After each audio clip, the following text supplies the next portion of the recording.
Joules law of heating. Joules law of heating में हम पढ़ेंगे कि किसी भी एक वायर में, एक कंडक्टर में यदि करंट फ्लो हो रहा है तो उस करंट के कारण से जो हीट प्रोड्यूस होगा, कितना हीट प्रोड्यूस होगा, वो हम जूल्स लॉ ऑफ हीटिंग में पढ़ेंगे। यानी कि ये लॉ क्या कहती है कि अगर किसी भी, जैसे मानो ये एक कंडक्टर है, एक कंडक्टर में यदि कोई करंट फ्लो हो रहा है, आई करंट, तो और I current for certain amount of time T के लिए यदि फ्लो हो रहा है, और वहाँ पे जो इस कंडक्टर का रेसिस्टेंस है वो आर है, तो उसी कारण से कितना हीट प्रोड्यूस होगा ये बताता है जूल्स लॉ ऑफ हीटिंग। तो जूल्स लॉ ऑफ हीटिंग को हम, इसको अगर एक्सप्रेशन में लिखे, मैथमेटिकल एक्सप्रेशन में, तो क्या कहती है ये देखते हैं कि एक रेसिस्टेंस है आर, करंट आई फ्लो हो रहा है for certain amount of time T, तो क्या कहेंगे कि इसमें जो हीट प्रोड्यूस होगा, heat is directly proportional to I square of the current flowing in the conductor. और इसको फर्स्ट लेके चलते हैं, और क्या कि H is heat produce is directly proportional to the resistance, यानी कि resistance of the conductor, resistance in the conductor, और heat is directly proportional to the time interval in which current is flowing. यानी कि जितना time, जितना duration के लिए जो फ्लो होगा टाइम, उससे क्या होगा, डायरेक्टली प्रोपोर्शनल होगा। H is directly proportional to what, time. इसको कंबाइन करेंगे तीनों इक्वेशन को, तो क्या हो जाएगा, तीनों को कंबाइन करते हैं, इसको आप लोग प्लीज नोट करिएगा। कंबाइन करने में क्या होगा, H is directly proportional to I square R T. इसको अगर हम हटाते हैं, इस प्रोपोर्शनलिटी कांस्टेंट को यदि हटाएंगे तो यहाँ पे हो जाएगा एच इज इक्वल टू कोई कांस्टेंट के आएगा into I square R T. ये के का वैल्यू ऐसा ही सिस्टम में, ऐसा ही यूनिट में क्या होता है, 1 होता है। और इसको अगर सीजीएस में लेके जाएं तो के इजकल टू होगा 1 अपॉन जे। जे का मतलब होता है 4.2, ये एक क्या है, जूल्स कांस्टेंट है, 4.2 जूल्स पर कैलोरी। क्या होगा, 4.2 जूल्स पर कैलोरी। तो ऐसा सिस्टम में इसको हम लोग 1 लेके चलेंगे तो क्या हो जाएगा, H equal to I square R T. ये बनेगा इक्वेशन जो कि जूल्स लॉ ऑफ हीटिंग कहती है। यानी कि हमने क्या समझा कि किसी भी कंडक्टर में, यानी कि ये लॉ ये कहती है कि अगर करंट फ्लो हो तो करंट के कारण से भी किसी कंडक्टर में क्या होता है, हीट प्रोड्यूस होता है। कितना हीट प्रोड्यूस होता है, तो H equal to I square R T, इतना। यानी कि टी फॉर टाइम इंटरवल, कितना टाइम के लिए करंट फ्लो हो रहा है, आर फॉर रेसिस्टेंस, और आई क्या है, करंट है जो कि उस कंडक्टर से होके गुजर रही है।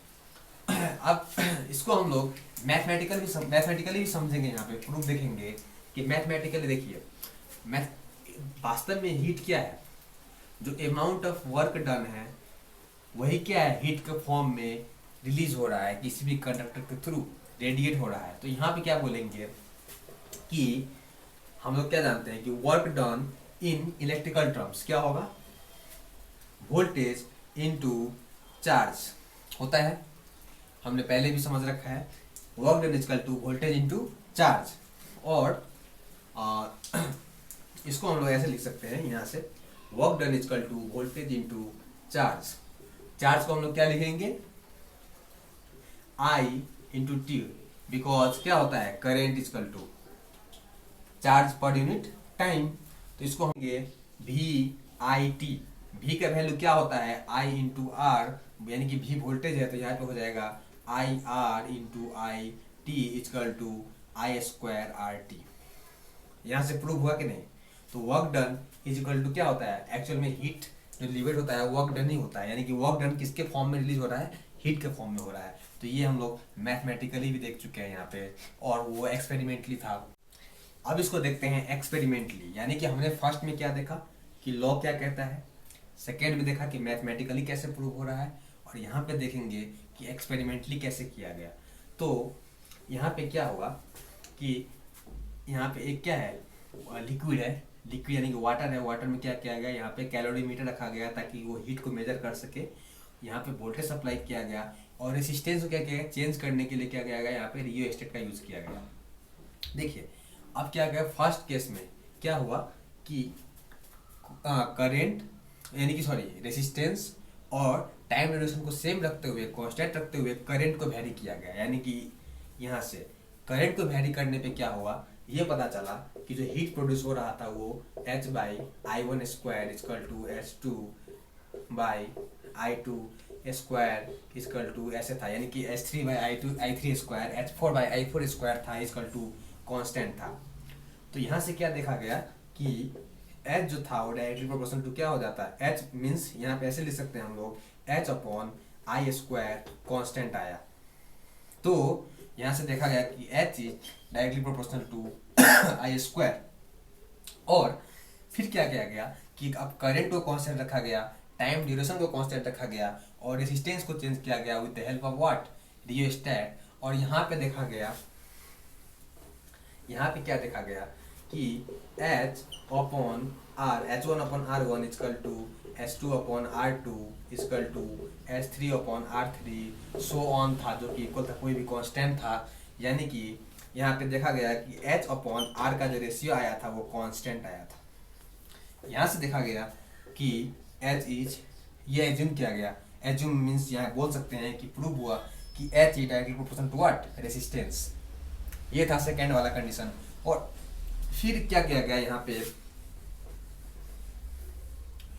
थर्ड कंडीशन में क्या किया गया यहाँ पे करंट रेजिस्टेंस सेम रखा गया और टाइम ड्यूरेशन को चेंज किया गया। यानी कि अगर मानो कि 2 सेकंड के लिए करंट भेजा गया, फिर 5 सेकंड के लिए भेजा गया, फिर 10 सेकंड के लिए भेजा गया और चेक किया गया, तो यहाँ पे क्या देखा गया कि h यहाँ पे हम लिख सकते हैं ऐसे